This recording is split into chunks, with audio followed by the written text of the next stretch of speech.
Flow, l'actu de demain. Bonjour Céline. Bonjour Guillaume. Bienvenue dans Flow. Merci. Merci à toi d'avoir accepté mon invitation. Je suis très content de te recevoir aujourd'hui.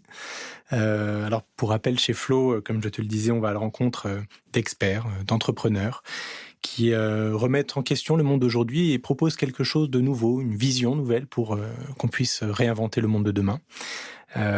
Donc, je voulais absolument te rencontrer, qu'on puisse échanger autour de ton engagement, de ton combat, notamment pour le droit des femmes depuis plus de 20 ans, ta passion pour la lecture, tes expériences en tant qu'entrepreneur social. Donc, il y a beaucoup de choses à dire. J'aimerais te poser comme question pour commencer, est-ce que tu peux nous dire qui tu es et ce qui t'anime ? Oui, je suis Céline Mas, donc je suis entrepreneur social, autrice aussi, c'est très important, effectivement engagée pour les droits des femmes depuis une vingtaine d'années. Et mes deux champs, disons, de travaux dans l'entrepreneuriat, c'est vraiment la lecture comme un outil de transformation de la société et des entreprises. Je crois que c'est très important. Et la mesure d'impact et la RSE de l'autre côté, où je donne des conférences, des formations. J'aime beaucoup former, c'est une grande partie de mon quotidien. Voilà un peu en synthèse, et puis plein d'autres choses qu'on va découvrir dans cette discussion. Bien sûr, bien sûr. Alors, c'est vrai qu'aujourd'hui, tu es, il faut quand même le dire, il faut le préciser, tu es membre du Haut Conseil à l'égalité entre les femmes et les hommes. Tu as été également présidente d'ONU Femmes en France pendant quelques années. Est-ce que tu peux nous dire comment tu es arrivée à l'ONU, comment tu es arrivée au Conseil de l'égalité entre les femmes et les hommes, et pourquoi ? En fait, ça a commencé assez tôt, plutôt à l'adolescence. J'avais le sentiment, ou plutôt l'intuition, que les hommes et les femmes n'étaient pas exactement traités ou perçus de la même manière, sans que je puisse vraiment te dire que j'aurais souffert moi-même d'un traumatisme, ou voilà, non, ça s'est pas passé comme ça. Mais en tout cas, c'est vrai que je suis une femme d'engagement, ma famille est très engagée, je crois que, au fond, l'engagement sur ma route, c'était assez naturel. Et donc, cette question m'a interpellée. Et le moment de bascule, on a tous, tu sais, des moments de bascule. Bien sûr. C'est vraiment quand j'étais à Sciences Po en 2e année, je crois. Et on a eu une conférence dans un grand amphi qui s'appelle l'amphi Boutmy. À Sciences Po, c'est un énorme amphi où voilà, il se passe des choses importantes, etc. On a eu la venue d'une femme qui s'appelait Samira Belil. Et Samira Belil, c'est la première femme en France qui a révélé être victime d'un viol collectif, qu'elle a décrit dans un livre qui s'appelle L'enfer des tournantes. Et elle est venue, elle a fait une conférence sur ce qu'elle avait vécu. Et ce qui était saisissant, c'est le contraste entre les mots crus, sensibles, qu'elle a utilisés pour décrire ce moment horrible, inhumain, et l'amphi Boutmy, si tu veux, avec toute l'intelligentsia, etc. Et du coup, elle m'a vraiment percutée. Je me suis dit qu'elle était d'une authenticité incroyable et qu'elle pouvait vraiment changer quelque chose à notre regard sur les violences faites aux femmes. Et donc, je suis allée la voir et c'est comme ça qu'a débuté finalement mon engagement. Oui, on peut imaginer effectivement assez facilement à quel point ça a dû être prenant, perturbant, déstabilisant et que le choc effectivement a créé quelque chose en toi et t'a donné envie en fait d'aller plus loin dans ta compréhension et dans ton engagement vis-à-vis du droit des femmes. Absolument. Donc, véritable c'était ce moment-là. Déclic, exactement. Et ensuite, donc, comment tu t'as évolué? Donc, tu étais à Sciences Po. Quels ont été tes premiers pas, tes premiers engagements? Après, j'ai continué donc à essayer de trouver finalement une structure dans laquelle ma manière de m'engager pouvait être en harmonie. Parce que je crois que fondamentalement, je ne suis pas quelqu'un qui suit dans le militantisme au sens classique. Je pense que moi, ce qui m'intéresse, c'est de gagner des victoires. Et je crois que pour gagner des victoires, il faut de la stratégie, il faut dialoguer. Je le dis souvent. Pour moi, la question du féminisme ou des droits des femmes, qui est assez épineuse, surtout aujourd'hui avec tout ce qui se passe dans le monde, aux États-Unis, etc. On peut aussi l'aborder sous l'angle du dialogue. Alors attention, je ne parle pas de personnes qui auraient été coupables de crimes ou de délits, ça c'est même pas dans ma réflexion là.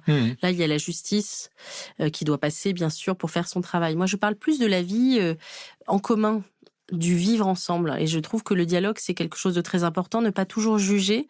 Je donne beaucoup de formations à l'égalité depuis quelques mois.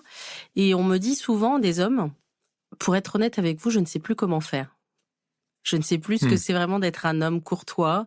Je ne sais plus si je peux adresser un compliment à une de mes collègues sans que ce soit immédiatement... Et ça, j'essaie de le comprendre. Ils n'ont plus les codes, ils sont un peu perdus, ils ne savent plus comment s'y prendre pour... Exactement. Okay. Et que ce soit dans des collectivités territoriales ou dans des grandes entreprises où j'ai ces questions-là, je crois que c'est un vrai moment de questionnement pour les hommes aussi. Et je pense que si l'on veut que ce combat soit vraiment plus qu'un combat, une cause de société, puisque l'égalité bénéficie aux femmes et aux hommes, ça a été prouvé par maintes études, alors il faut aussi être capable d'entendre les doutes et les questionnements. Donc ça fait partie aussi de ma manière d'agir. Ça, c'est lié, le retour des hommes, justement, dont tu parlais. Tu penses que c'est lié à l'impact, à la vague MeToo, principalement, qui a un petit peu bousculé, justement, jeté un pavé dans la mare? Oui, je pense. Et puis, je pense que les hommes, quand on voit, par exemple, le procès Pellico, la plupart des hommes sont consternés. Je pense que beaucoup d'hommes, et ils le disent, se disent « Mais comment pourrait-on même faire cela ?» Et en même temps, ils se sentent aussi regardés d'une autre manière. Donc, ça crée une tension. Sans doute que de cette tension sortiront des solutions, une évolution de la société. Donc, à terme, c'est peut-être positif. Mais dans le processus même, je pense que c'est aussi, en tout cas, moi, c'est ma manière de vivre cet engagement. C'est aussi aux personnes engagées, aux féministes, de pouvoir, encore une fois, dialoguer et faire pédagogie, faire œuvre de pédagogie sur ce qu'est vraiment le féminisme, qui est juste la demande de droits égaux. Si je résume de manière hyper simple. Ok. Il y a plusieurs types de féminisme ou il y a plusieurs manières de vivre. Par pays? Je pense qu'il y a surtout plusieurs manières de vivre le féminisme. C'est-à-dire qu'il y a des féministes qui sont plus radicales, et il n'y a rien de négatif pour moi dans ce mot, mais qui ont une façon peut-être plus intense de militer. Il y a des féminismes qui sont plus intellectuels, entre guillemets. Il y a des manières, encore une fois, d'exercer cet engagement. Mais au fond, la quête commune, c'est quand même l'égalité des droits. Et c'est comme ça aussi que les Nations Unies définissent le féminisme. L'égalité des droits, l'égalité des chances. Et moi, ça me parle. Parce qu'en fait, le droit est quand même le substrat, si tu veux, le fondement sur lequel, à un moment donné, quand quelque chose dérape, on peut obtenir justice. Et le mot de justice me parle beaucoup. Et c'est vraiment intéressant, effectivement. J'avais bien noté ça dans ton discours quand j'avais pu lire des articles ou écouter tes interviews. On pense au féminisme et à l'égalité, mais c'est pas toujours associé au concept de droit. Et c'est vrai qu'aujourd'hui, dire que les hommes et les femmes n'ont pas les mêmes droits, je trouve que ça a beaucoup plus d'impact que de juste parler d'égalité, peut-être même des chances, même si les deux sujets sont très liés. Mais j'avais noté qu'effectivement, c'était au cœur de toute ta réflexion, de tout ton engagement. Absolument. Donc aujourd'hui, et donc c'est assez intéressant aussi, je m'en vais de la réflexion, tu as tout de suite orienté le débat qui partait de la femme ou du féminisme autour des hommes également. Et donc tu places en fait le rapport homme-femme au cœur du débat également. Totalement. Donc ce rapport a évolué, comment on peut continuer à le faire évoluer et en quoi ça peut tout changer? Ça change tout parce que d'abord les hommes, quand on regarde les positions de leadership ou de décision dans le monde, les hommes sont dans une très large majorité aux commandes. Donc si l'on veut qu'il y ait des normes plus favorables à l'égalité, il faut quand même que les personnes qui ont le pouvoir de décider dans bon nombre d'instances soient convaincues. C'est essentiel. Donc il y a aussi vraiment une démarche stratégique qui est de dire engageons les leaders avec nous, on en a besoin. Et ensuite, il y a vraiment une démarche plus sociétale qui est de considérer que, à nouveau, l'égalité bénéficiant à toute la société. Je te donne un exemple très commun, c'est le congé paternité, il existe et il est de plus en plus développé et pas assez, parce que il y a les féministes et les personnes engagées. Et ça bénéficie aux hommes comme à toute la société, puisque les enfants dont les pères s'occupent, on sait que ça crée un équilibre plus favorable, etc. Donc c'est un exemple qui est souvent repris, mais qui est assez illustratif de cela. Et donc je pense que au-delà des décideurs, il y a toute la société. Et si on fait du féminisme une cause commune, en tout cas pour la majorité des gens, alors on va gagner vraiment des batailles. Et alors ce sujet, c'est le rêve de toute féministe qui se respecte, ne sera plus qu'un sujet parmi d'autres. On n'aura plus besoin de s'engager, au fond. Tu vois, quand tu penses qu'il y a 23% d'inégalité salariale dans le monde, que sur tous les sujets, si je t'égrenais la liste des données sur tous les sujets, il y a une inégalité flagrante et elle n'est pas justifiée. Ouais. Et même aujourd'hui, dans nos sociétés occidentales, modernes, culturellement ouvertes, bienveillantes, on pourrait presque dire, qui se battent, qui s'engagent aussi sur cette cause, on a encore un retard considérable. Considérable. Ça dépend des pays, forcément, parce que là, le nouveau baromètre de l'Institut européen pour l'égalité est sorti. Tu as un écart d'à peu près 30 points entre la Roumanie, qui est considérée comme le pays le moins égalitaire, quand tu regardes tous les sujets, économie, violence, etc., et la Suède, qui est le pays considéré comme étant le plus égalitaire. La France est un peu au milieu. Et la France a économiquement fait des progrès ces dernières années avec les lois Copé-Zimmermann, Rixain notamment, dans les conseils d'administration, les comités de direction, mais au niveau des violences, au plan des violences faites aux femmes, on est encore très étonnamment en retard. Et c'est une cause, on en entend beaucoup parler, les féminicides Bien explosent. Sûr. On est encore tué parce qu'on est une femme, très régulièrement. Donc ça, c'est un vrai sujet d'engagement. Parce que si tu veux, quand on pense aux droits des femmes, les sujets sont liés. Tu peux pas dire, bon, c'est formidable, économiquement, les femmes gagnent autant que les hommes, elles ont atteint enfin des postes à responsabilité, et en même temps accepter que dans le quotidien de la société, il y ait des violences à tous les étages contre les femmes, petites filles, jusqu'aux personnes âgées. Il faut le prendre dans son ensemble, quoi. C'est ça. C'est une approche, on dit systémique. C'est-à-dire que, en fait, quand tu regardes les objectifs de développement durable des Nations Unies, ils sont tous différents, mais ils sont tous liés. Et le progrès pour un des objectifs, même un progrès éclatant, n'est pas satisfaisant si les autres objectifs sont vraiment, en bas de l'échelle. Donc, c'est toute une... Et il y a un objectif autour du droit de la femme, d'ailleurs. Le 5. D'accord, ouais. Le 5. Et qui est effectivement central pour avoir une cohérence sociétale. Et d'ailleurs, c'est un droit qui est spécifique autour des femmes dans l'objectif numéro 5, tu disais. Mais d'ailleurs, l'égalité des droits ensuite se duplique et c'est un sujet qui peut s'étendre à d'autres types de personnes.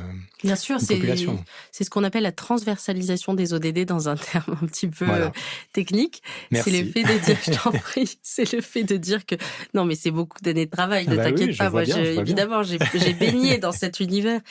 C'est le fait de se dire qu'un objectif, par exemple le 5, évidemment, il va quand même avoir des connexions avec d'autres objectifs. Par exemple, l'objectif sur la pauvreté et l'éducation. Si tu améliores les droits des femmes, tu améliores leur droit à l'éducation. Et donc, tu améliores d'autres objectifs. Donc, tout ça est très lié. Et en même temps, je pense que le fait que ce soit lié, ça donne parfois l'impression qu'on doit accomplir l'Everest, qu'on doit, accomplir des prouesses dans un univers quand même où l'égalité est mise à mal et questionnée.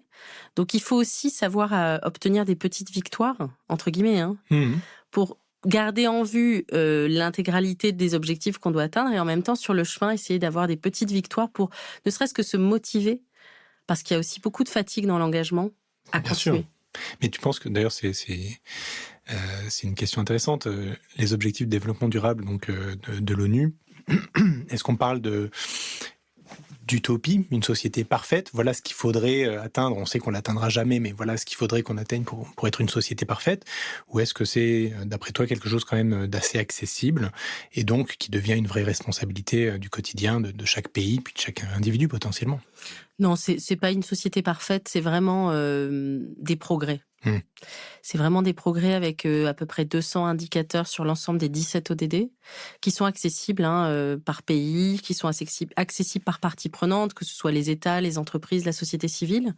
C'est en ligne, c'est tout à fait ouvert. Et c'est surtout, je pense, ce qui est fabuleux dans les ODD, c'est que c'est une manière de converger. Là où en réalité, si tu ne crées pas un système un peu commun, chaque entité va aller dans la direction de ses propres objectifs. Donc ça remet de l'intérêt général à travers une grille, si tu veux, qui est commune et que tout le monde, plus ou moins, connaît dans le monde. Enfin, en tout cas, c'est de plus en plus connu. Ouais, que chacun n'avance pas par silo dans son univers en contradiction avec l'autre. Exactement. Et qu'il y ait bien cette transversalité, du coup, qui permet d'avoir une cohérence globale. D'accord. Et donc la place des femmes, on en parlait, donc il y a un vrai retard, quels que soient les secteurs, que ce soit dans le monde de l'entrepreneuriat, de la tech, des médias, de la recherche, de la politique. J'ai lu une phrase que tu as citée avec une statistique, mais tu disais au rythme actuel, il faudra 130 ans pour atteindre la parité au sommet de l'État, quoi. Oui. 130 ans. Là, tu parles de la France. Oui, je ne sais plus fou. d'où tu tires la statistique, mais... Mais c'est vrai que c'est fou. Ça paraît dingue, ce retard. Ça met en perspective. C'est l'accumulation de tant d'années de retard. Donc effectivement, on a accumulé le retard. Chaque année, le retard grandit. Et quand on est en phase de crise, ce qui est le cas actuellement, crise sociétale, économique, crise géopolitique, oui. On sait très bien, et l'histoire nous l'a prouvé, que les droits des femmes sont encore plus mis à mal parce que les positions se crispent. Ah ben. Les intérêts sont plus aigus, il y a moins de ressources et donc nécessairement, on est dans des périodes qui sont extrêmement tendues. Et tu sais, moi, je prends souvent cette image, là, on est dans un très joli studio et merci encore pour l'invitation. Je prends toujours cette image des murs qui se resserrent, c'est-à-dire que l'égalité, si tu ne tiens pas les murs, les murs se resserrent. C'est ce que dit de Beauvoir à travers sa célèbre citation sur les crises. Chaque fois qu'une crise surviendra, bien l'égalité sera mise à mal, sera attaquée. Bien sûr. Et c'est donc aussi une situation d'extrême vigilance, c'est-à-dire qu'on doit sans arrêt, et c'est assez fatigant, je dois dire. Mais oui. On parle de la fatigue de l'empathie, ça c'est en recherche, ça existe. Et dans l'engagement, que ce soit pour l'égalité, que ce soit pour d'autres causes, il y a cette idée qu'on ne peut jamais lâcher. Parce que dès que tu finis par te dire que ça y est, c'est acquis, ou que tu relâches un peu les efforts, tu ne sais pas ce qui va t'attendre au bout du chemin. C'est vrai. Non, puis c'est vrai que là, il y a même un recul de la cause, notamment aux États-Unis, avec l'arrivée de Trump. C'est très clair, très clairement dit, très assumé. C'est ça aussi qui est assez effrayant. Donc effectivement, faut jamais lâcher. Faut jamais lâcher. Tu peux nous parler de ton engagement pendant effectivement ton mandat à l'ONU Femmes France ? Quelles ont été tes activités, tes missions ? Qu'est-ce que vous avez pu faire ça a duré quand même près de 8 ans, vice-présidente puis présidente. Et d'ailleurs, je dois dire que je n'avais pas du tout candidaté. Ça s'est fait, on m'a entre guillemets tendu la main et je me suis dit que extraordinaire. Peut-être était venu le temps. Moi, je ne candidate jamais à rien, mais ça arrive. Génial. C'est la vérité. C'est pas du tout de la fausse modestie ou pas du tout. Je dis ce que je pense. Voilà, c'est très important pour moi de garder cette authenticité. Et donc, non, parce que si tu veux, moi, on peut avoir un rôle de seconde ligne et faire beaucoup de choses. Moi, j'ai pas ce désir d'apparence, d'apparaître, d'être toujours sur le devant de la scène, puisque de base, et on en parlera tout à l'heure, moi, j'aime les bibliothèques, le silence. Je suis quelqu'un qui aime le calme. Et malgré tout, ma vie m'amène toujours à aller de l'avant et à prendre des responsabilités. Donc, voilà, ça doit être dans mon destin, mon karma, comment appeler cela. Et donc, je le fais parce que ça sert une cause. Et ça, j'y crois. Donc, ce que j'ai pu faire avec plein d'autres personnes, c'est toujours une question collective. C'est d'abord faire beaucoup de pédagogie autour des droits des femmes, que ce soit en école, en entreprise ou dans le secteur institutionnel. Réexpliquer où en sont les droits aujourd'hui dans le monde, est-ce que ça avance, est-ce que ça n'avance pas, parler de certains événements comme les grandes dates de la diplomatie onusienne autour des droits des femmes, etc., etc. Lever des fonds, puisque c'est un des grands aussi objectifs d'ONU Femmes, lever des fonds auprès essentiellement des donateurs privés et des entreprises pour aider des programmes de terrain, puisque ONU Femmes, c'est avant tout une agence humanitaire, donc qui intervient dans toutes les grandes crises, à la fois climatiques, sociales, qui intervient en Afghanistan encore aujourd'hui, qui intervient dans sur tous les terrains de guerre. Donc, pour ça, il faut des fonds. Et ça, c'est important. On peut pas juste faire, si tu veux, s'engager pour les droits des femmes avec de la bonne volonté. À un moment donné, il faut des moyens conséquents. Et troisième action, c'est vraiment donc pédagogie, levée de fonds, et puis créer des événements, créer des moments de rassemblement avec les membres et avec la société civile autour des sujets de l'égalité. Et donc ça prend beaucoup de temps et c'est passionnant et ce sont des rencontres aussi fabuleuses. J'ai eu la chance de rencontrer des gens comme le docteur Mukwege, prix Nobel de la paix, que j'admire infiniment, comme Phumzile Mlambo Ngcuka, qui était la directrice exécutive, qui avait travaillé avec Mandela. Ce sont notamment pour moi 2 rencontres qui m'ont énormément marquée, énormément touchée, bouleversée. Tu vois, d'ailleurs, je me touche le cœur quand je parle d'eux. Je veux bien le croire. Parce que c'est des personnes, ce qui m'a énormément touchée, c'est le désintérêt. C'est-à-dire que il est rare de rencontrer des êtres dont l'objectif est de désintéressé profondément. Mmh. Le docteur Mukwege risque sa vie pour les femmes de Bukavu et du sud de la RDC, qui sont victimes de viols comme arme de guerre encore aujourd'hui. Il pourrait être à Washington, il est prix Nobel, il a accès à énormément de pouvoir. Ouais. Et en fait, il continue d'aller sur le terrain, dans la brousse, et d'aider ces femmes, qui sont des femmes inconnues, simplement parce qu'il croit dans la cause. Et moi, vraiment, ça me fait me lever très très haut parce que je suis hyper touchée par cette démarche. Oui, j'imagine. Non, mais c'est ultra inspirant et ça te donne envie d'aller beaucoup plus loin, beaucoup plus fort et de te battre, quoi. C'est ça. C'est sûr. Et donc, tu parlais de lever des fonds pour effectivement avoir un impact et puis pour pouvoir financer tous les projets dont tu parlais. Comment tu t'y es pris? Vers qui tu as pu te tourner? Comment ça fonctionne? On a des programmes fléchés par territoire. Et on est en lien avec des entreprises. Je dis on parce que c'est vraiment une équipe et c'est sincèrement le résultat d'un collectif. Moi, je n'avais qu'une contribution, comme d'autres, à aller effectivement faire des conférences ou rencontrer des grands dirigeants, des dirigeantes. Et donc, on leur présente d'une certaine manière notre portfolio de programmes et on leur demande si ils ont envie de soutenir tel ou tel projet. Donc, tu as des entreprises qui le font plus parce qu'ils ont un intérêt dans tel ou tel territoire et qu'ils veulent avoir une action humanitaire dans ce territoire. Tu as des entreprises qui le font pour le sujet, qui vont te dire, moi, je suis intéressée, par exemple, par le sujet de la lutte contre les violences ou intéressée par le sujet du leadership politique, former les femmes à la politique. Ouais. Donc, tu peux avoir des choix par sujet, tu peux avoir des choix aussi sur de la prospective, c'est-à-dire qu'on avait pas mal de sujets autour du climat. Et comme ONU Femmes a des programmes autour du climat, Femmes et climat, donc c'est comment, par exemple, tu crées de l'agriculture résiliente en Afrique subsaharienne. Et donc, c'est intéressant parce que on a tendance parfois à diaboliser un peu les entreprises, on critique beaucoup la philanthropie et je peux en comprendre tout à fait les limites. Et en même temps, moi, en tant qu'activiste de terrain, ce qui m'intéresse quand même, c'est le résultat aussi. C'est-à-dire que je ne peux pas être dans la tête d'un dirigeant ou d'une dirigeante pour savoir quelles sont ses intentions. Ouais. Je ne peux pas. Sauf si dans une conversation privée, il me fait une confidence, qui est arrivée souvent, dans le cas d'une relation de confiance. En revanche, ce qui m'intéresse, c'est est-ce qu'à la fin des fins, il signe ou elle signe pour que sur le terrain, les choses changent pour les gens. Et c'est ça qui m'intéresse. Ça, c'est la partie que je vais vraiment valoriser, même si j'entends et je comprends très bien que parfois on puisse dire oui, mais ils font ça avec des idées derrière la tête. Oui, mais à la fin des fins, qu'est-ce qui compte ? Est-ce qu'ils l'ont fait ou pas ? Exactement. Moi, ce qui m'intéresse, c'est les gens qui agissent. C'est faire ensemble. Et pas juste avoir une bonne intention, même si c'est souhaitable. Ouais. Et puis, c'est vrai que c'est dommage peut-être un peu aussi de critiquer les intentions peut-être cachées derrière une belle action. Donc, s'il y a cette action qui a été menée, cet investissement qui permet donc d'améliorer la situation, c'est déjà une très belle avancée. Exactement. Donc le monde de l'entreprise, principalement, que tu es allé rencontrer et qui est assez réceptif et donc qui s'engage en fonction des causes, en fonction de leur vision des choses. Alors, tu parles aussi beaucoup autour du droit des femmes et de l'égalité, de la thématique justement de l'autonomisation financière des femmes, qui est cruciale dans ce processus. C'est un des éléments sur lequel tu as pu travailler chez ONU Femmes. Du coup, comment est-ce que vous avez fait en sorte d'apporter un peu plus d'autonomie financière aux femmes, ouais. Essentiellement par le fait de leur donner accès à 2 éléments clés, l'éducation. Et l'éducation des filles a progressé globalement ces dernières années dans le monde par rapport à d'autres sujets.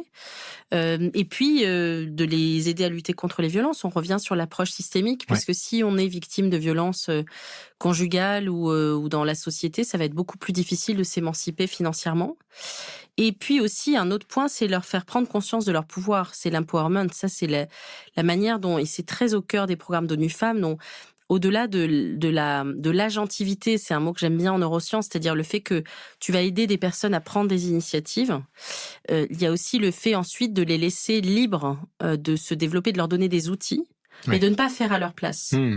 Et pour te donner un exemple très concret, il y avait un programme que j'aimais beaucoup qui s'appelait Buy for Women, qui est un programme qui a d'abord été développé au Rwanda. Et l'idée, c'était quoi ? C'était d'aider des agricultrices sur le terrain avec un outil digital, à mieux connaître déjà la superficie de leur terre, parce qu'elles ne savaient pas quelle était la superficie de leur terre. Donc, tu vois, c'est quelque chose d'assez basique, mais essentiel.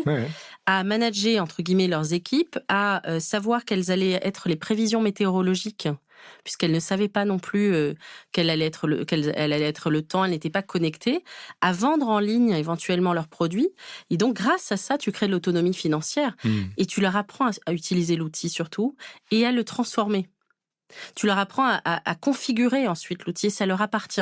Et c'est ce que j'aime beaucoup dans la philosophie d'ONU Femmes, ce que j'ai beaucoup aimé, c'est cette idée qu'on ne part pas de sa conviction et de ses biais, on part du terrain, on est à l'écoute des besoins et en fonction de cela, on construit des solutions opérationnelles. Et ça, je trouve que c'est, en termes d'efficacité, c'est un modèle très inspirant. Qui effectivement a été développé il y a déjà une quinzaine d'années avec l'arrivée du microcrédit, un autre prix Nobel d'ailleurs de paix. Et donc cette logique de, non pas de simplement aider, même si aider c'est déjà beaucoup, mais d'apprendre à faire. Et donc Exactement. de rendre autonome et de créer une dynamique et non pas une dépendance. Donc ça, ok, très, très intéressant. Tu parles aussi beaucoup du besoin d'avoir de plus en plus de modèles féminins pour inspirer, pour permettre aux femmes de prendre conscience que justement elles peuvent se permettre de rêver, d'avoir de l'ambition, de réussir. Mais tu parles aussi d'avoir besoin de modèles de femmes en fonction des différentes classes sociales. Parce que l'identification est essentielle. Donc, il faut que chacun puisse s'identifier à un modèle de réussite, que ce soit dans la vraie vie, dans la culture, dans la littérature, dans le cinéma. Donc, c'est quelque chose sur lequel tu as pas mal travaillé, peut-être dans d'autres vies, dans ta vie plus entrepreneur social. Oui, c'est un sujet, une problématique très importante à mes yeux. Le sujet des rôles modèles féminins est absolument clé. C'est-à-dire, comment est-ce que je peux me projeter si je n'ai jamais vu quelqu'un, une femme en l'occurrence, qui faisait cette chose-là? Comment est-ce que je peux devenir avocate en droit pénal, une des plus grandes avocates, si je n'ai jamais vu d'avocate exercer en droit pénal? Heureusement, ça existe évidemment depuis très longtemps. Donc l'idée, c'est comment est-ce que j'accède à des récits qui me donnent confiance en moi pour y parvenir. Mais ce qui est important dans cette réflexion, c'est est-ce que je peux m'identifier à quelqu'un qui est très, très, très, très loin de mon quotidien?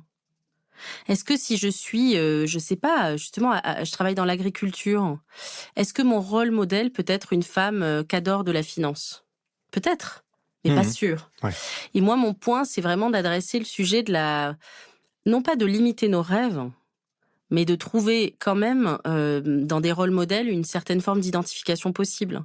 Or, c'est pas toujours le cas parce que souvent on voit des femmes absolument exceptionnelles comme Christine Lagarde, Angela Merkel. Enfin, je prends souvent ces exemples et elles sont exceptionnelles. Qui m'inspirent d'ailleurs moi aussi. Voilà, c'est un parcours incroyable. Extraordinaire. Mais est-ce que elles vont inspirer toutes les femmes et tout leur parcours? Pas nécessairement. Et donc il faut aussi trouver dans son environnement direct des femmes inspirantes qui, par leurs actions, qui par leur courage, tu vois, ont réussi à finalement se départir de leurs conditions initiales, se déconditionner. C'est ça la lutte contre les déterminismes, c'est je suis né à un endroit, a priori mon destin c'est cela, et en fait, non. Bien sûr. Je refuse cela et je construis autre chose. C'est ça, et puis du coup, permettre d'ouvrir le champ des possibles pour chaque personne, pour chaque femme, d'avoir ce déclic tel que toi tu l'as eu quand tu étais sur les bancs de Sciences Po, de te dire que effectivement un autre chemin est possible et que on peut se permettre de rêver un peu et d'avoir de l'ambition, de construire quelque chose. Non, très très important. Qu'est-ce que tu penses de l'écriture inclusive, par exemple? Oh là là, c'est terrain glissant, terrain c'est glissant, ça. Parce que je trouve que c'est vraiment à l'intersection de plusieurs de tes engagements, passions, entre, bien sûr, passion pour la littérature, on va en reparler tout à l'heure, l'écriture, mais également le droit des femmes. Donc, bon, c'est un sujet un peu polémique. Qu'est-ce que t'en as pensé? Qu'est-ce que t'en penses aujourd'hui? Est-ce que ta vision évolue par rapport à ça? Oui. Alors, c'est vrai que c'est un sujet polémique encore, un peu moins, je trouve. Écoute, je pense que c'est, encore une fois, théoriquement très important, parce que le langage est structurant de la pensée, et structurant aussi de la perception. Donc ça, c'est une évidence. Après, pragmatiquement, c'est vrai que selon la manière dont on l'applique, ça peut être très compliqué au quotidien. Moi, je le vis d'ailleurs dans mes propres communications ou écrits. Parfois, j'ai du mal à l'appliquer. Donc, le problème, c'est que si tu ne crées pas de règles, il se passera rien. Donc, il faut trouver le juste milieu. Mais moi, ce que j'essaie de faire, en tout cas, si je devais être concrète, c'est de neutraliser. Et c'est Voilà, ouais. c'est déjà ce que je fais. J'essaie de le Comme c'est faire le au cas dans d'autres maximum. langues. En anglais, il y a le neutre. Exactement, On n'a pas cet équivalent en malheureusement. français. Mmh. Donc j'essaie de neutraliser au maximum. Après, mettre des points, par exemple sur les féminins, enfin sur les mots pour laisser ouvert le féminin, le masculin, je trouve que parfois c'est très compliqué à la lecture. Et donc on est sans arrêt en train d'osciller entre la force du message que l'on a envie de faire passer et l'inclusivité de l'écriture. Donc si je conclus là-dessus, pour moi c'est une recherche permanente d'équilibre qui n'est pas du tout évidente et que j'essaie de résoudre au quotidien avec à la fois mes convictions, mais aussi le besoin d'être compris, d'être entendu. Bien sûr. Non, mais c'est vrai que c'est une avancée intéressante. En tout cas, ça, ça permet de voir les choses différemment, de réfléchir différemment. Donc, mais tout n'a pas forcément déjà été dit ou fait autour de ce sujet. Peut-être qu'il y a encore d'autres choses à faire évoluer, mais ouais, non, je voulais te poser la question. T'en as un petit peu parlé aussi tout à l'heure, mais je voulais y revenir rapidement. Est-ce que les hommes comprennent vraiment à quel point ils ont aussi tout à y gagner? On en parlait tout à l'heure, d'être encore plus dans une société égalitaire, justement. Qu'est-ce que tu en penses, toi, en tant Oui, qu'homme? oui, mais bien sûr. Mais Toi, oui. oui, pour moi, c'est évident. Mais t'en parlais tout à l'heure avec les congés paternité, mais souvent, on sent un stress, peut-être que même on voit une opposition, ce qui est terrible, puisque l'objectif n'est pas qu'il y ait une opposition, mais qu'on arrive à l'égalité des droits entre les hommes et les femmes. Mais donc, comment on pourrait faire pour que les hommes vraiment comprennent qu'ils ont tout à y gagner? Alors, le dernier baromètre du HCE révèle que l'état du sexisme en France est très élevé, notamment chez les jeunes hommes. C'est vrai? Oui, Ah ouais. très très élevé. Les jeunes hommes, alors qu'on a tendance à penser que c'est peut-être un effet générationnel. Donc non, le sexisme est partout. Je commence par cela parce que c'est pas un épiphénomène, le sexisme. C'est quand même très présent dans la société, dans sa structure profonde, et c'est partout présent. Et même chez les jeunes, tu vois, ça Et même ça chez les m'étonne. jeunes. Oui, moi aussi, je trouve que c'est assez contre-intuitif. Mais pour le coup, le rôle des réseaux sociaux n'est pas neutre quand même dans les perceptions qu'on peut avoir. Donc, comment les convaincre? C'est toute la question que je me pose et à laquelle je n'ai pas du tout de réponse aboutie. Mais je pense que, il y a cette idée d'essayer de dialoguer. C'est-à-dire que, tu sais, en statistique, quand on regarde une population, ça c'est mon côté mesureuse d'impact qui parle, on a les réfractaires qu'on ne convaincra jamais. On a les personnes très engagées, et puis au milieu, on a ce qu'on appelle le middle magic, c'est-à-dire cette catégorie de la population qui, si elle bascule, peut faire complètement changer la cause. Et donc, c'est ces personnes-là qu'il faut aller voir. Donc, déjà, la première chose, c'est d'aller voir les indécis. Parce que je te donne l'exemple assez quotidien d'un dîner. Oui. Moi, ça m'arrive très fréquemment. Donc, tu vas dans un dîner avec des amis et il y a des personnes que tu ne connais pas. Et tu vois très bien quand on commence à parler des droits des femmes, et moi, bon, ce sujet, je l'attire un peu aussi, donc il se met un peu dans la conversation. Je vois très bien les personnes qui vont, par politesse, ne rien dire, mais qui pensent, oh là là, n'en pensent pas moins. Voilà, qui n'en D'accord. pensent pas moins. Et je vois très bien les personnes qui, réellement, et notamment les hommes, qui se posent des questions. Et donc, c'est là où on doit essayer d'aller dialoguer, d'aller petit à petit déminer, ne serait-ce que, tu sais, j'aime bien ce mot de inception. Oui. Tu vois ce que je veux dire? Bien C'est-à-dire sûr. que tu vas pas nécessairement obtenir un revirement tout de suite au dîner. Mais tu plantes la graine. Mais tu plantes la graine. Et probablement, et ça arrive souvent quand les hommes, et moi ça m'arrive souvent qu'on parle de cela, même des dirigeants très régulièrement, c'est quand ils ont été pères, qu'ils ont eu des filles, qu'ils ont complètement vrillé. Ils se sont dit, mais c'est terrible ce qui arrive à ma fille dès l'école, Tout à fait. le harcèlement dans l'espace public, les commentaires, les insultes, etc. Et donc, plantons les graines. Donc ça, c'est un premier point. Utilisons les données. On ne peut pas être que sur de l'émotion. Quelles sont les données, en fait, comme un problème scientifique? Et ça, c'est important parce qu'il faut factualiser pour éviter que ça tombe dans l'opinion. C'est pas qu'une question d'opinion. Je rappelle que c'est une question de droit. Ouais, tout à fait. Voilà. Et peut-être un troisième Très sujet. factuel. Non, mais Factuel, j'aime beaucoup. voilà. Ouais. Et un troisième sujet, moi, qui me tient particulièrement à cœur, c'est la créativité et l'innovation. Tu en as parlé. J'ai beaucoup aimé ce que tu as dit à la fin, là, sur l'écriture inclusive. Trouvons d'autres voies. utilisons d'autres voies. Tu vois, en ce moment, par exemple, la série Adolescence, que je n'ai pas encore vue. Moi non plus, mais on en a beaucoup parlé. Ouais. Ça me donne envie quand même de voir. Ça va sans doute changer profondément. Même le Premier ministre anglais disait qu'il fallait la diffuser absolument dans les écoles. Et donc, je pense que sur ce sujet-là, on doit aussi utiliser d'autres voies. Le cinéma, l'art, moi, c'est évidemment des sujets qui me touchent beaucoup, pour faire passer ce message et changer la culture et pas uniquement la superficie de la société, repartir de ce qu'il y a de plus profond, et l'éducation évidemment aussi, ça c'est fondamental. Alors écoute, bonne transition, justement dans tes multiples engagements, tes multiples vies, donc tu as une vraie passion pour la littérature, mais également, je crois que tu es aussi, donc bien sûr écrivaine, mais aussi agent littéraire. Je l'étais. Tu l'étais. Je ne le suis plus. Et donc tu as créé Love for Livre.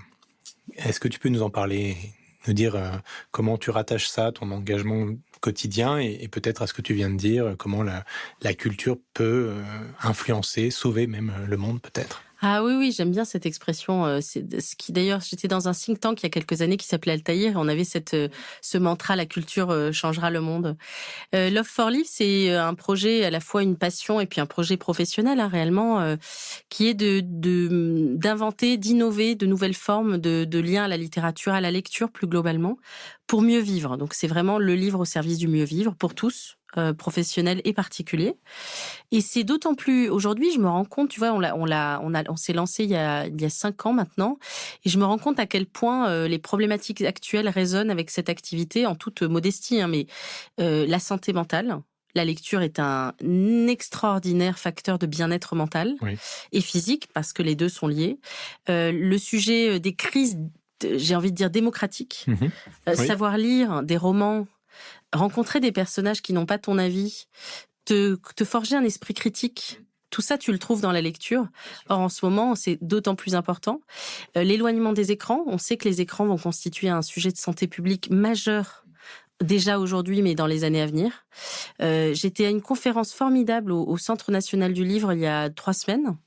Et une neuroscientifique que j'appréciais beaucoup elle montrait en fait les effets de la lecture sur le cerveau. Et on voyait toutes sortes de zones cérébrales qui sont allumées, en quelque sorte, qui sont dans l'action. Et quand on regarde un réseau social et tu sais qu'on est là en train de scroller, scroller sur son écran, on est dans l'effet inverse. C'est-à-dire que toutes les zones en fait d'activité cérébrale s'éteignent. Et elle allait plus loin, elle disait quelque chose qui m'a beaucoup marqué. Elle disait l'augmentation de la consommation de drogue en France, qui est quand même ces derniers temps particulièrement forte, pourrait peut-être, elle y mettait l'hypothèse, être liée aux pratiques dopaminiques qu'on a sur les écrans. Ouais. Tu vois, donc moi, ça me bouleverse. C'est vraiment ça. Donc, du coup, cette activité, c'est ça. C'est vraiment la lecture pour mieux vivre. Donc, ça prend la forme de formation soft skills en entreprise ou dans des collectivités. Et quand, dans ces formations, on utilise les sciences cognitives et la lecture comme des outils de formation, d'apprentissage et de partage. Rien de tel que de lire un livre, un texte génial, poème ou roman, pour faire parler les gens différemment des sujets. Sûr. C'est génial. Enfin, moi, je passe des moments incroyables, je dois dire, avec des personnes. On a aussi des actions auprès des publics vulnérables, donc enfants de la protection de l'enfance, personnes âgées, personnes en hôpital. Et puis, on crée des bibliothèques à thème. Il y en a une d'ailleurs très jolie, pas très loin d'ici, sous mes yeux. Tout à fait. On crée des bibliothèques à thème parce que un des problèmes du livre, c'est son manque de popularité. Aujourd'hui, le livre est les enfants décrochent à 12 ans, on sait qu'il y a un gros décrochage. Et donc, comment est-ce qu'on redonne envie de lire? Peut-être que plutôt que de mettre des livres au hasard dans une bibliothèque, on crée la bibliothèque des émotions et on classe les livres en fonction des émotions, et ça redonne une envie, un appétit, une curiosité. Non, mais c'est super intéressant, et je vais faire le lien avec ce qu'on a dit tout à l'heure. Il y a une véritable aussi, on le sait, inégalité des chances par rapport à la lecture.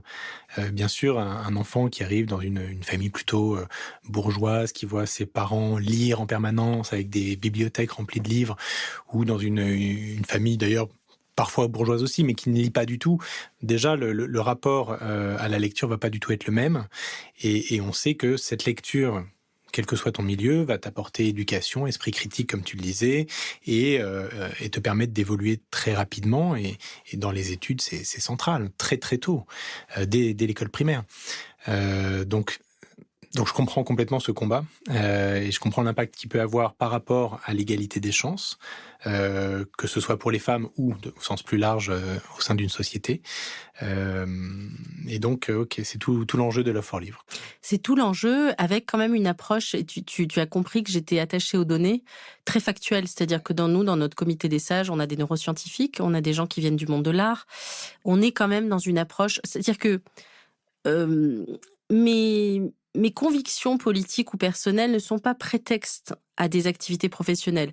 Il y a une activité professionnelle si professionnellement tu trouves de la donnée, tu trouves un substrat scientifique. Pour moi, c'est très très très important. C'est les émotions d'un côté, c'est l'analyse et les données de l'autre. Et les deux vont de pair. Donc quand par exemple on dispense une formation sur la gestion du stress autour de la lecture et des sciences cognitives, on part vraiment de la science et on déroule la formation en utilisant la littérature comme une illustration. Mais on fait pas l'inverse. Et ça, c'est important méthodologiquement. Okay. Tu vois, c'est la science qui nous conduit. Par contre, quand on fait de la bibliothérapie, qui est une approche moins formative au sens propre, là, on peut partir de certains textes pour susciter la conversation, susciter le bien-être. Tout dépend de l'objectif qu'on donne. Mais c'est important d'avoir cette approche double science et émotion, science et art, en quelque sorte. Okay. Toujours les deux liés. Et lien également entre la société et le monde professionnel, puisqu'il y a un vrai lien autour de ça, également dans ton autre aventure d'entrepreneuriat social, donc Return for Society, oui. Qui est une agence plus conseil, plus spécialisée autour de la RSE également. Donc un autre engagement, mais on voit bien le triptyque, effectivement, engagement en droit des femmes, lecture, culture, et donc dans son ensemble, comme tu viens d'expliquer, et également RSE et monde de l'entreprise, qui, une fois de plus, est central dans les trois combats. On a parlé tout à l'heure, l'ONU, c'était le monde des entreprises que tu étais allé voir pour trouver des financements. Return for Society, c'est le monde de l'entreprise que tu vas essayer de mettre sur une trajectoire plus durable autour de la crise climatique. Et puis Love for Livre aussi, avec toutes les soft skills, quoi. Exactement. Et surtout, c'est intéressant ce que tu dis parce que je pense que les soft skills, c'est aussi un moyen pour les deux autres domaines de réussir. C'est-à-dire que j'ai pu constater à quel point dans le sujet des droits des femmes, avoir des soft skills permettait à la fois de convaincre, permettait de mieux comprendre l'autre. L'empathie, un soft skills très important pour se mettre à la place de l'autre. J'en parlais tout à l'heure. Ouais. Et dans la RSE, alors en ce moment, c'est un moment de turbulence, véritablement. Mais dans la RSE, il y a aussi énormément de transformations opérées. Et dans la transformation, travailler sur les soft skills, c'est très important parce que les sujets réussissent aussi parce qu'il y a de la confiance dans les équipes. Parce qu'à un moment donné, on dépasse ces biais cognitifs et on essaie de créer quelque chose ensemble. Donc, en fait, je me rends compte, plus j'avance dans ces activités qui me passionnent, plus je me rends compte que les soft skills, c'est quand même un levier extraordinaire de transformation pour tous les autres sujets. C'est vrai. Non, mais c'est vrai. Et là aussi, on en parlait tout à l'heure, l'arrivée de Trump a quand même eu un impact fort et plutôt négatif sur donc, le recul du droit des femmes, mais également sur la partie RSE. Est-ce que toi, qui es justement dans ce combat depuis quelques années, tu vois l'impact arriver aussi en France, en Europe, ou est-ce qu'à l'inverse, ça devient une fierté et du coup un élément différenciant pour nos entreprises ? C'est encore un peu tôt, mais en tout cas, il y a eu des réactions, notamment des entreprises françaises, tu sais, qui ont reçu la lettre injonctive en disant « arrêtez tout ». Il y a aussi des résistances aux États-Unis. Moi, je connais bien les États-Unis pour des raisons familiales et objectivement, là, on ne voit pas encore tout à fait émerger ni d'opposition politique structurée, ni de société civile complètement structurée partout, mais c'est en train d'émerger. Moi, ce qui m'inquiète plus en Europe, c'est les atteintes, par exemple, au reporting de la CSRD, c'est-à-dire qu'on a considéré que la CSRD, cette nouvelle norme de reporting extra-financier, devait être allégée. Personnellement, je pense que c'est une véritable erreur parce qu'en fait, qui dit allègement dit qu'on va décortiquer et enlever finalement la substance même de cette démarche. Et surtout, on lui enlève un élément très fondamental qui est que ça n'est pas une norme pour agresser ou pour faire perdre de la valeur aux entreprises. C'est bien une norme pour plus de performance, mais en intégrant les enjeux RSE. Donc, je suis confiante. Et je pense qu'un des outils, alors je suis biaisée, je le dis, hein, c'est un outil que je pratique professionnellement, c'est la mesure d'impact. Moi, j'ai la chance d'accompagner et des associations et des entreprises sur leur mesure d'impact. Et quand on commence à mesurer concrètement son impact, on finit par se rendre compte si la RSE a fonctionné ou pas, dans quel domaine elle a fonctionné, qu'est-ce qu'elle a apporté, et on sort de l'opinion pour entrer dans l'analyse. Et là, tout change. Et alors, on peut aussi faire le parallèle entre sortir de l'accompagnement et puis produire véritablement, sortir de la passion pour la lecture, la littérature, et puis écrire un livre. Donc, tu as écrit plusieurs livres. Donc, il y a eu Femmes et politique il y a quelques années. Donc là, on retrouve tout ce que tu as pu nous expliquer autour de ton engagement, la place des femmes dans la société, le droit des femmes, en politique principalement. Également, le livre que tu viens de m'amener, et je te remercie, donc La lecture pour réussir sa vie professionnelle, 20 situations clés et liste de lecture. Donc là, on rejoint ce que tu viens d'expliquer autour de Love for Livre. Est-ce que tu as écrit d'autres livres dont tu es fière? Est-ce que tu es sur d'autres projets en ce moment? Oui, plein. Alors, pour être honnête, tu vois, en t'écoutant, je me disais, si je devais choisir une vie, une seule, ce serait sans doute celle de l'écriture. D'accord. C'est à quel point c'est important. Malheureusement, je n'ai pas assez de temps pour écrire, et ce sont des choix, hein. C'est à moi de faire des choix, je n'en veux à personne. Mais je pense que je ne prends pas assez de temps et je le regrette, mais c'est en train de bouger. Oui, j'ai écrit une pièce de théâtre, par exemple, dont je suis très heureuse, qui s'appelle Namasté, qui Génial. est, cette pièce, j'y tiens beaucoup et je pense qu'elle va avoir une deuxième vie. C'est l'histoire de deux jumelles, dont l'une veut trouver l'amour et c'est sa sœur jumelle qui fait le casting. D'accord. Et donc, elle va rencontrer un politique, un capitaliste et un croyant. Ah ouais. Et la pièce tourne autour de ces trois figures. Et en plus, je l'ai écrite juste avant le Bataclan et après, où j'ai malheureusement perdu un ami très proche et ça m'a beaucoup marqué, notamment sur la figure du croyant, bien sûr. Donc oui, Namasté. J'ai aussi adapté Manon des Sources au théâtre. C'est assez peu su. Superbe. Mais c'est une des plus belles expériences de ma vie, sincèrement. Donc au théâtre Hébertot et au théâtre de Ménilmontant. J'ai pris comme je suis passionnée par ce texte, j'ai pris le texte de Pagnol et je l'ai adapté en pièce de théâtre. Donc j'ai envie de lui donner une seconde vie là dans les prochains mois, prochaines années. Okay. Donc là, projet de l'amener sur la scène à nouveau. Oui, j'ai envie. Okay. Vraiment, j'ai envie. Et puis après, j'écris des scénarios. Enfin, ça, j'en fais pas forcément communication, mais je contribue à des œuvres autant que je peux. Et puis là, j'ai un projet de roman aussi qui est en cours. Enfin, donc ça n'arrête jamais. Extraordinaire. C'est une vraie passion. Et puis c'est aussi un facteur d'équilibre incroyable. C'est-à-dire que quand tu mets les mots sur le papier, il y a quelque chose du réel qui reprend du sens, en fait. C'est vraiment quelque chose que je conseille à tout le monde. Même si on n'a pas l'objectif de publier, juste écrire régulièrement une phrase ou deux, ça fait un bien fou, c'est prouvé par l'OMS. Enfin, il y a plein de rapports là-dessus. Et c'est un exercice de retour à soi et de ressourcement qui n'a pas d'égal. Et donc, la lecture pour réussir sa vie professionnelle, est-ce que tu conseilles justement d'écrire aussi? Bien sûr, ça fait partie des situations. Donc là, c'est un peu ce que je fais au quotidien, mais que je voulais partager. Ouais. Donc l'idée, c'est de repartir de 20 situations clés, comme ça chacun peut y trouver quelque chose. Okay. Donc ça va être, j'ai envie de changer de job, je viens de prendre un nouveau job, j'ai un conflit avec un collègue, j'ai envie de prendre des vacances, tu vois. Très concret, d'accord. C'est concret. Okay. Et parce que justement, j'ai envie de m'adresser aussi aux non-lecteurs. Et lectrice. Tu vois, tu vois que c'est un fil de ma vie. C'est comment on élargit le plus possible, comment on partage le plus possible en vérité. Donc, si j'étais partie sur une analyse très éthérée, bon, ça aurait été peut-être très intéressant, mais c'est pas ça que je voulais faire. Donc, il y a une analyse, il y a un chapitre sur les bienfaits de la lecture. Et je dois dire aussi, et je l'embrasse, que j'ai la chance qu'il ait été préfacé par le docteur Céline Gréco, qui est docteur à Necker et qui est fondatrice de l'Institut Imagine, pour la santé des jeunes de la protection de l'enfance et qui a aussi créé une association qui s'appelle Impact, que j'aime beaucoup. Céline, elle est formidable. Je t'invite à t'intéresser à son parcours. Peut-être qu'elle sera ici dans quelques semaines. Créer cette association pour les jeunes de la protection de l'enfance où elle a passé plusieurs années puisqu'elle a été placée à l'âge de 14 ans et elle a un parcours extraordinaire et donc elle préface et elle montre à quel point les livres ont changé sa vie. Ah ouais. Non, mais c'est super intéressant comme point de départ. C'est aller capter l'attention d'un public qui n'est pas forcément lecteur, avec des sujets très concrets et très actionnables. Exactement, parce qu'il y a plein d'outils dedans, tu verras. Créer une bonne ambiance dans les bureaux. Voilà, tu vois, c'est très concret. Via la lecture. Exactement, Ah oui, donc c'est via incroyable. des exercices issus de la lecture, tu as un texte, des extraits de texte dans chaque chapitre qui te permettent de réfléchir avec des questions. Tu as des données quand même, hein. On a analysé un peu les données sur le sujet. Et puis après, j'ai toute une partie effectivement d'exercices et des exemples. Puisque nous, chez Love for Livre, je disais on parce que chez Love for Livre, on a ce travail d'accompagnement aussi en one-to-one, donc de personnes individuellement. Et en fait, je raconte, en changeant évidemment les noms, la Ouais, ouais. société, parce que évidemment c'est confidentiel, je raconte des situations.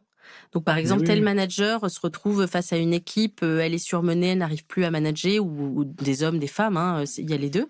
Je Et vois donc l'histoire de comment, François, voilà, comptable, dans le tu vois? chapitre améliorer sa Ben communication. voilà, François était pas, alors il s'appelle pas François, Ouais, mais peu ouais, importe, mais François n'était pas à l'aise avec la communication, il avait peur de heurter, du coup il ne faisait jamais de feedback.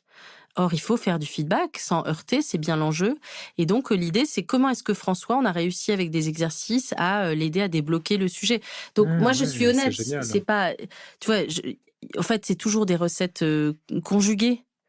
Mais c'est une approche différente et que j'ai testée surtout. Donc, j'en sais les fruits, Super intéressant, parce j'en connais les qu'effectivement, effets. donc là, je suis tombé sur effectivement améliorer sa communication. Et donc, tu as une introduction, tu as une citation de Roland Barthes, le dictionnaire est une machine à rêver. Tu rentres un petit peu plus dans le vif du sujet, la prise de parole en public, et puis tu prends cet exemple donc de François comptable, et puis tu proposes un exercice pratique, quoi, au-delà d'une Absolument. théorie qui est très rapide, parce que là on parle de vraiment une page ou deux de théorie, un exemple très concret, et puis tout de suite on est dans la pratique, en individuel, 30 minutes par jour, choisissez 10 textes littéraires que vous appréciez, tu les récites à haute voix. Ah, c'est extrêmement pragmatique, c'est super C'est intéressant. très concret, c'est C'est une ça vraie méthode l'objectif. à travers la lecture. Exactement, parce que je crois que quand on est sur des sujets, si tu veux, qui sont difficiles, puisque la lecture, on sait bien que beaucoup de gens te disent ah j'adore lire, mais je n'ai le temps que l'été. Et en entreprise, on entend beaucoup cela. Donc l'idée, c'est Ouais. comment est-ce que j'arrive à créer une innovation, enfin modestement encore une fois, mais à faire quelque chose de différent pour créer le déclic. Et ça, c'est vraiment un leitmotiv de ma recherche professionnelle. C'est toujours d'essayer de voir la situation différemment. Comment je fais le pas de côté? Ouais. Et peut-être parce que moi, je suis transfuge et que du coup, j'ai ce regard. J'ai traversé plein d'univers différents dans ma vie personnelle. Et peut-être que ça m'a donné, en tout cas, cette capacité à essayer de regarder les choses avec un angle un peu différent. C'est ce que j'essaie de faire, en tous les cas. C'est ultra innovant.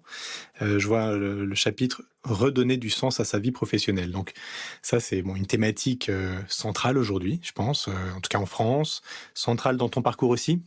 Oui. Donner du sens, alors que ce soit donner du sens dans l'engagement, dans la littérature, vie professionnelle. Tu disais d'ailleurs tout à l'heure que une des choses qui t'anime autour de ton engagement, dans Love for Livre, c'est justement le sujet du bien-être. Hein. Donc le bien-être, est-ce que c'est lié à un management bienveillant, ou est-ce que c'est parce que on a du sens? En fait, on a trouvé du sens dans son quotidien, dans ces 80% de notre temps qui est investi dans une aventure professionnelle. Donc, redonner du sens à sa vie professionnelle via la lecture. Comment tu prendrais justement cet exemple, et comment au sein d'une entreprise ou dans un échange avec quelqu'un, un employé qui est un peu en perte de sens, comment tu l'aiderais justement à rebondir? Alors déjà, j'essaierai de comprendre la nature de sa perte de sens. Parce que comme tu le disais, si c'est un manager toxique, en fait, il n'y a pas 50 solutions. Alors soit on essaie d'améliorer la relation si c'est possible, soit à un moment donné, il va falloir faire le pas de côté. Donc déjà, comprendre les causes. Et puis ensuite, l'aider à travailler sur plusieurs dimensions. Les émotions, comment on gère ses émotions. L'aider à travailler, on peut travailler par exemple avec des outils issus de la théorie littéraire sur rechercher le sens. La théorie de Greimas en l'occurrence, Ouais. la théorie du récit qui est d'ailleurs dans le livre, hein, où en fait tu vas chercher la quête qui t'anime. Parce que dans tout métier, il va y avoir des choses qu'on ne va pas aimer.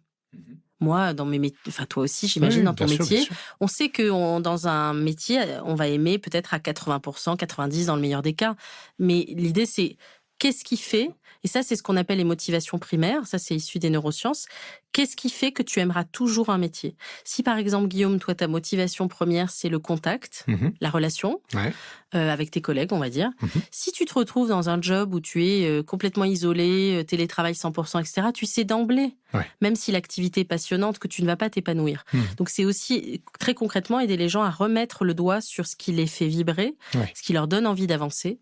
Modulo toutes les considérations salariales, c'est autre chose. Et après, on met en place tout un programme autour de cela. Ça dure parfois plusieurs semaines, parfois un mois, ça dépend des personnes. Mais c'est concret. Et c'est encore une fois une approche qu'ils n'ont pas par ailleurs ni dans le coaching ni dans les formations, on va dire classiques, avec toutes leurs qualités. Non, mais C'est complémentaire. apprendre à se connaître déjà, c'est la base pour ensuite améliorer son quotidien, sa vie professionnelle. Exactement. Et alors, comment toi, tu t'organises ton quotidien justement entre ton activité, donc toujours en tant que membre du Haut Conseil à l'égalité entre les femmes et les hommes, Return for Society, et donc tes engagements auprès des entreprises et les conseiller sur leur stratégie RSE, Love for Livres, tes lectures.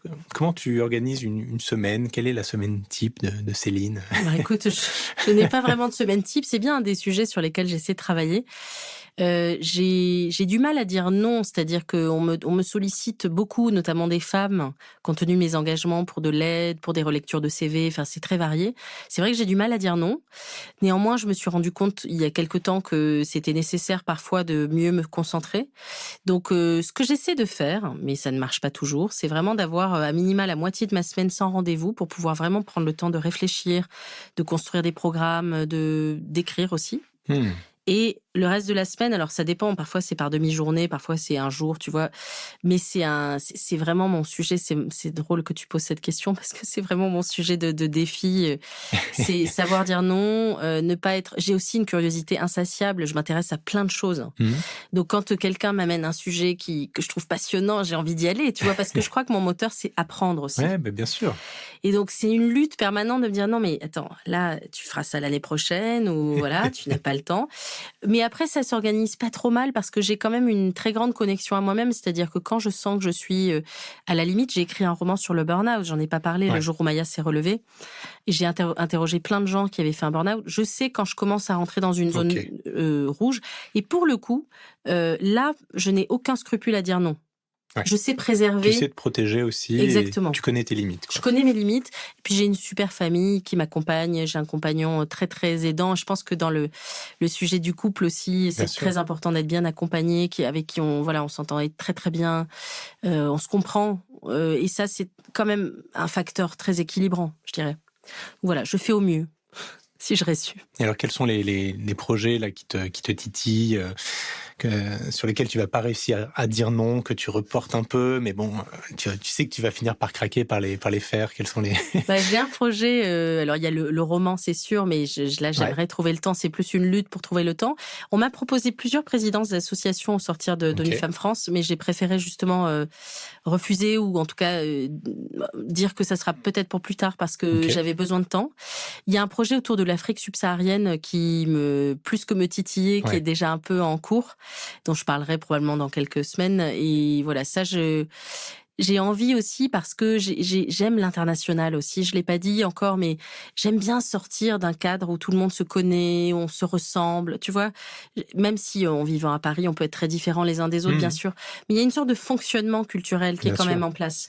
Et moi, ce que j'aime, c'est les environnements justement très challengeants où tu connais pas les gens, où tu apprends des cultures, où tout ça est inconnu. Ça me motive en fait. Et donc l'Afrique subsaharienne, c'est un continent que je connais par endroits.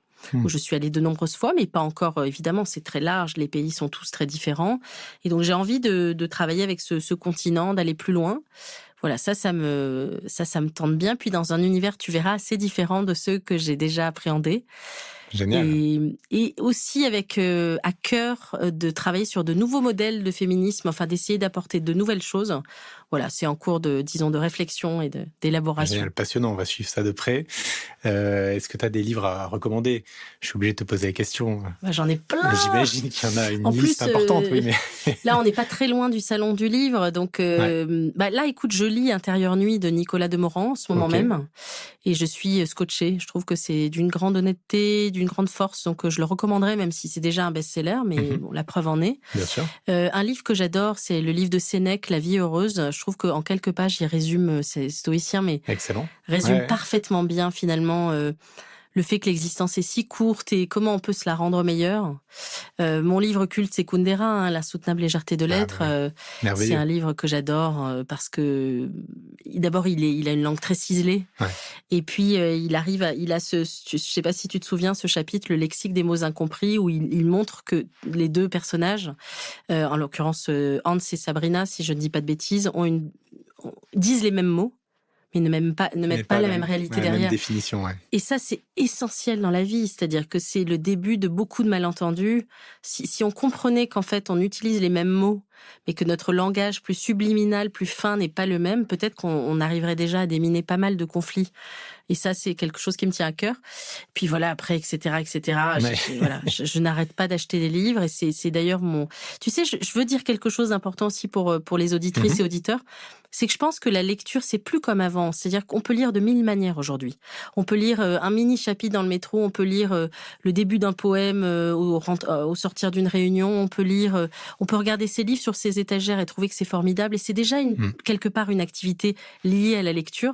Et je crois qu'il faut aussi décomplexer le plus de monde possible sur ce qu'est la lecture. C'est pas juste lire Victor Hugo pendant 4 heures. Bien sûr. Il y a plein de manières de lire. Et si on lit plus, c'est certain, ça c'est scientifique, on se sentira mieux. Alors, est-ce que, comme le disait Louis Aragon, la femme est l'avenir de l'homme? Je suis obligé de te la poser aussi. Ah là là Déjà, les femmes. C'est une bonne question. Je pense qu'en tout cas, je le dirais ainsi, si les hommes et les femmes étaient plus à égalité, le monde serait meilleur. L'avenir serait meilleur, je le dirais comme ça. Superbe. Écoute, merci beaucoup Céline pour ton temps, pour cet échange riche et tous tes engagements. On te souhaite plein de réussite dans les futurs projets qui vont arriver bientôt et on va suivre ça de près avec passion. Merci à toi pour ta grande curiosité, ta qualité d'écoute. Merci beaucoup. À très bientôt. Ciao.